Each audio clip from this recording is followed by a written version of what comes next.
안녕하세요. 오늘 저희가 탐구해 볼 주제는 바로 바이브, 이 바이브라는 개념입니다.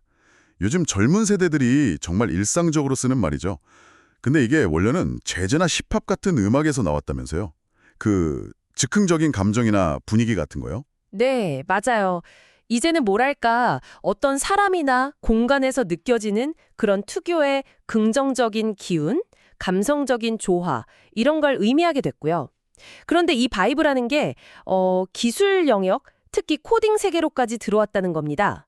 2025년에 안드레이 카팟이라는 분이 바이브 코딩이라는 개념을 이야기했는데요. 이게 뭐냐면, 코딩을 잘 몰라도 그냥, 좀 따뜻하고 감성적인 느낌의 음악 생성 프로그램을 만들어줘.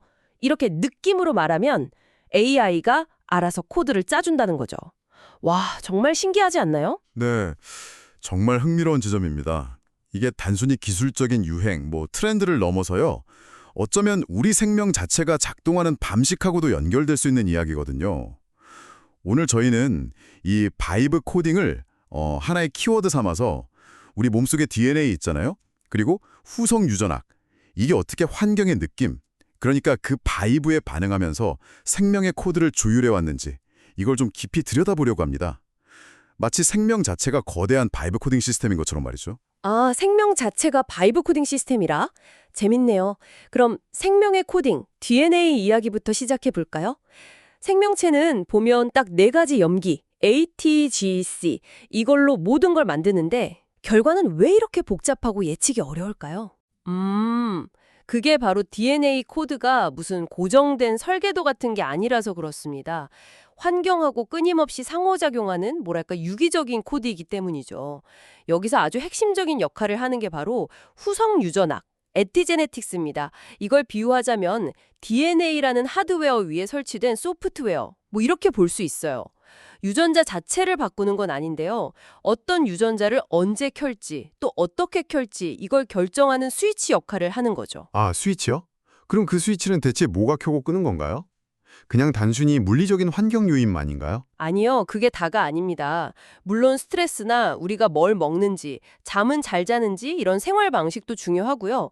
근데 거기에 더해서 사회적인 관계라던가 아니면 우리가 지금 이야기하는 정서적 분위기, 바로 그 바이브 같은 환경적이고 심리적인 요인들이 전부 스위치를 누르는 역할을 합니다. 네, 그러니까 다시 말해서 후성 유전학이야말로 생명 현상에서 일어나는 바이브 코딩 그 자체라고 볼 수 있는 거예요.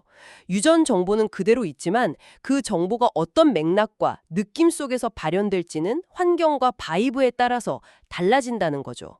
이건 최근에 AI가 단순히 명령만 따르는 게 아니라 인간의 느낌이나 맥락을 이해하려고 하는 그런 기술 방향하고도 좀 통하는 면이 있어요. 생명이든 기술이든 이 분위기를 읽는 능력이 점점 중요해지고 있다는 신호로 볼 수도 있겠죠? 와, 그렇군요. 환경의 바이브가 유전자 발현을 조절한다. 오, 그럼 이게 혹시 생명 진화라는 훨씬 큰 그림에도 적용될 수 있을까요? 단순히 기능적으로 우수한 유전자만 살아남는 게 아니라 그 시대의 바이브에 잘 맞는 유전자가 선택되었다? 이런 식으로요? 네, 정확히 보셨습니다. 진화라는 게 미리 정해진 어떤 완벽한 답을 딱 찾아가는 과정이라기보다는요.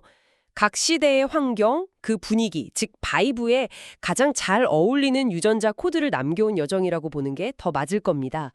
무작위적인 변이가 계속 일어나는데 그중에서 어떤 것들이 특정 시대의 바이브와 딱 맞아떨어져서 공명에서 선택되고 살아남는 거죠.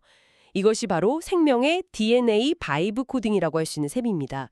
마치 AI한테 이런 느낌으로 만들어줘 했을 때 거기에 맞는 코드를 생성하듯이 자연은 환경이라는 바이브에 맞는 유전적 코드를 선택해왔다고 볼 수 있는 거죠.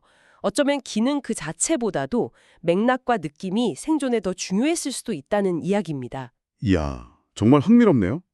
그렇다면 인간의 뇌는 이런 유연한 바이브 코딩의 정말 정수라고 할 수 있겠군요.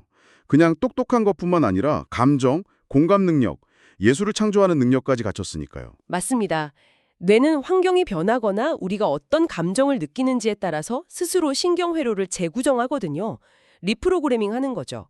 그리고 이 과정에서 특정 유전자들의 발현을 조절합니다.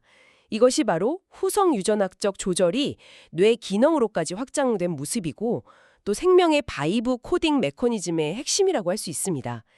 그래서 우리는 단순히 그 유전자 염기 서열 정보만 볼 게 아니라 그 유전자들이 어떤 느낌과 맥락 속에서 선택되고 활성화되어 왔는지 이걸 이해해야 생명의 본질에 좀 더 깊이 다가갈 수 있다는 겁니다. 뭔가 관통하는 그런 핵심적인 코드가 될 수도 있겠다는 생각이 드네요.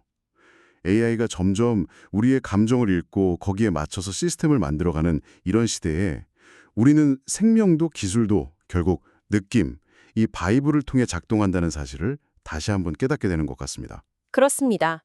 생명은 결코 딱딱하게 정해진 설계도가 아니었던 거죠. 마치 살아있는 즉흥 연주처럼 환경과 감정의 다이브에 따라서 끊임없이 새롭게 연주되는 그런 코드의 향연이었다고 볼 수 있습니다. 그리고 지금 인간과 AI는 함께 또 다른 차원의 바이브, 그러니까 디지털 생태계에서의 새로운 진화를 코딩해 나가고 있는 중이고요. 자, 오늘 저희의 탐구는 여기서 마무리할 시간이 된 것 같습니다. 이제 이 질문을 당신께 한번 던져봅니다. 당신의 DNA는 과거 어떤 환경 속 바이브에 의해 선택되어 지금의 당신을 만들었을까요? 그리고 당신은 지금 어떤 바이브로 당신의 세상과 미래를 코딩하고 있나요? 한 번쯤 깊이 생각해 볼 만한 질문인 것 같습니다.